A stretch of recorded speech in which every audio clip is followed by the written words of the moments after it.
SIR এর জট কাটলো পশ্চিমবঙ্গে। পশ্চিমবঙ্গে এসআইআর এর জট কেটেছে, তৎপরতা বাড়িয়েছে নবান্ন। কেন বলছি তৎপরতা বাড়িয়েছে, কেন বলছি জট কেটেছে? দেখুন আজকে নামে মিডিয়ায় কি খবর বেরিয়েছে। দেখুন এই যে এই খবরটি, সময় বেঁধে নিয়োগ, এসআইআর রাজ্যে চর্চা। চর্চা রাজ্যের, কি চর্চা করছে? ইলেকট্রাল রেজিস্ট্রেশন অফিসার ইআরও এবং সহকারী ইলেকট্রাল রেজিস্ট্রেশন অফিসার এইআরও নিয়োগ 24 ঘন্টায় সময় বেঁধে দিল নবান্ন। সময় বেঁধে শেষ করতে বলা হয়েছে। বুথ লেভেল অফিসারদের বিএলও বকেয়া নিয়োগের কাজও।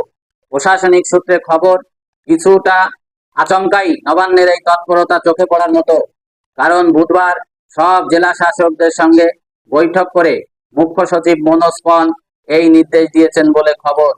তাহলে বুঝতে পারছেন কেন বললাম যে তৎপরতা বাড়িয়েছে রাজ্য, কেন বললাম জট কেটেছে।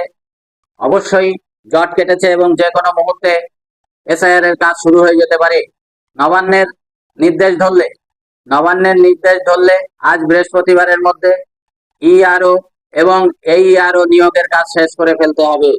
বকেয়া থাকা বিএলও নিয়োগ সহ বাকি সব কাজ সেরে ফেলতে হবে আগামীকাল শুক্রবারের মধ্যে। বিশ্লেষকদের একাংশের অনুমান, এই তৎপরতার নেপথ্যে দুটি মূল কারণ থাকতে পারে। এক, বিহারের পরে এ রাজ্যে দ্রুত শুরু হতে চলেছে ভোটার তালিকা বিশেষ নিবিড় সংশোধন এসআইআর এর কাজ। দুই, রাজনৈতিকভাবে নির্বাচন কমিশনের বিরুদ্ধে তৃণমূল সুর চড়ালেও প্রশাসনিকভাবে কমিশনকে সব সহযোগিতা করতে হচ্ছে নবান্নকে। তাহলে দেখুন, নবান্ন যতই বলুক যে আমরা এসআইআর হতে দেব না, এটা হচ্ছে শুধু রাজনীতি করার জন্য। তাহলে এই যে তৎপরতা, আরো কি তৎপরতা? এদিনের বৈঠক যে হয়েছে জেলা শাসকদের সঙ্গে রাজ্য সরকারের বা মুখ্য সচিবের, সেখানে কি হয়েছে? এদিনের রাজ্য সরকারের বৈঠকে জেলা শাসকদের বলা হয়েছে ইআরও এবং এসডিওদের না পাওয়া গেলে সিনিয়র ডব্লিউবিসিএস আধিকারিকদের ইআরও দায়িত্ব দেওয়া যেতে পারে। আরো 610টি এই ইআরও ফাঁকা পদে বেঁধে দেওয়া সময়ের মধ্যে নিয়োগ করতে হবে। তাহলে রইল বাকি বিএলও। 80,000 বুথ বেড়ে হয়েছে 94,000, অর্থাৎ 94,000 বিএলও নিয়োগ করতে হবে। কিছু ইতিমধ্যে নিয়োগ হয়েছে, বাকি শুক্রবারের মধ্যে নিয়োগ শেষ করতে হবে।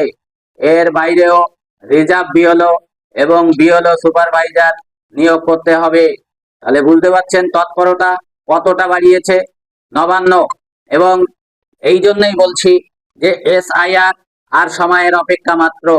যে কোনো সময় রাজ্য সরকারের সবুজ সংকেত এবং কেন্দ্রীয় নির্বাচন কমিশনের সবুজ সংকেতের মধ্যে বিজ্ঞপ্তি জারি হয়ে যাবে।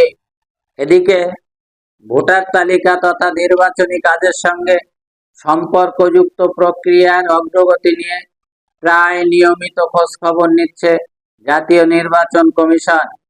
কিন্তু এতদিন নবান্নের তৎপরতা তেমন উল্লেখযোগ্য ছিল না। তবে 13ই আগস্ট মুখ্য সচিবকে দিল্লিতে ডেকে পাঠিয়েছিল কমিশন।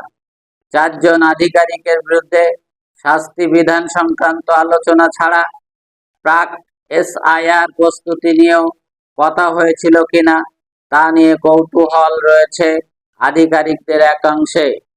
মানে এখান থেকে বোঝা যাচ্ছে অবশ্যই কথা হয়েছিল। এই ছিল একটি আপডেট, আপনাদের সঙ্গে শেয়ার করলাম। যদি ভালো লাগে অবশ্যই লাইক শেয়ার করে অন্যকে জানার সুযোগ করে দেবেন। ভালো থাকুন, সুস্থ থাকুন, ধন্যবাদ সবাইকে।